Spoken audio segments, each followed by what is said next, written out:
The girl was suddenly horrified to discover that a retractable bone spike had grown out of her arm. Fearing she was turning into a monster, she hurriedly grabbed a pair of scissors and cut it off. However, this action only made her transformation intensify. Soon, she found that even more fine bone spikes had grown out of her palm, allowing her to climb walls vertically like a gecko, and even soar through the sky like a dragonfly. And this was just the tip of the iceberg of what her body was capable of after being awakened.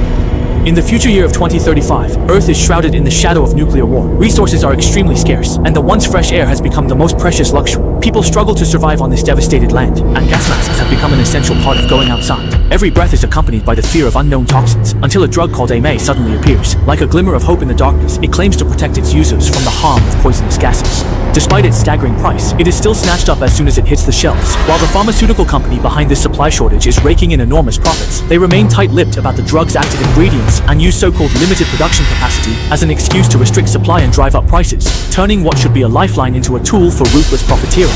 This world ruled by AMA seemed destined to continue, until one day, a model named Anna accidentally ingested a mysterious blue drug she picked up from the floor at a party. Instantly, an indescribable heat surged from deep within her body. It felt as if a blazing fire was raging inside her. Her consciousness gradually blurred, and her body began to heat up uncontrollably. Instinctively, she stripped off her clothes and plunged into the bathtub, trying to extinguish the internal flames with icy water. She had no idea that the drug was quietly taking effect within her, like an invisible demon beginning to rewrite her genes and reshape her body. Meanwhile, at that very moment, Xiaohei panicked and frantically searched everywhere after discovering the drug was missing. His heart filled with fear and anxiety, because this mysterious vial was something he had stolen from the notorious Solomon gang. The leader of this organization, Jack, appeared on the surface to be involved in drug manufacturing and trafficking, but in reality, he was a genius in the field of biochemistry. In that world filled with crime and darkness, he harbored dreams of saving humanity, secretly investing a great deal of energy and resources into the development and improvement of special medicines. Although the experiments were still in a difficult exploratory phase, the drug had already shown results, like a faint light shining in the depths of despair. What he hadn't expected was that the drug he was developing would be secretly stolen by the greedy Xiaohei. Just as Xiaohei was searching for the lost drug, he happened to run into Jack and his men. The theft was instantly exposed, and like a stray dog, Xiaohei was cornered in the restroom with nowhere to escape.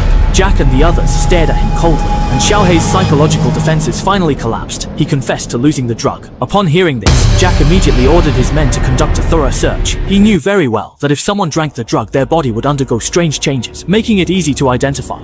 Little did they know, Anna was lying in the bathtub nearby. Hearing the conversation outside, she was filled with fear and despair. With no other choice, she confessed to Xiaohei that she was the one who drank the drug, and anxiously asked what kind of drug it was. Unexpectedly, in order to save himself, Xiaohei didn't hesitate to lock the door from the outside, leaving Anna alone in danger, and then hurried off to report what had happened. However, when Jack and his men burst into the room again, they found that Anna had vanished without a trace, as if she had evaporated into thin air. They thought Xiaohei had played a trick on them. Immediately, they were furious and started beating Xiaohei again. In the chaos, someone fired a shot and wounded Xiaohei in the thigh. Then they all stormed out of the room in anger. Lying on the ground and enduring excruciating pain, Xiaohei was shocked to see in a daze that Anna was clinging tightly to the ceiling like a gecko.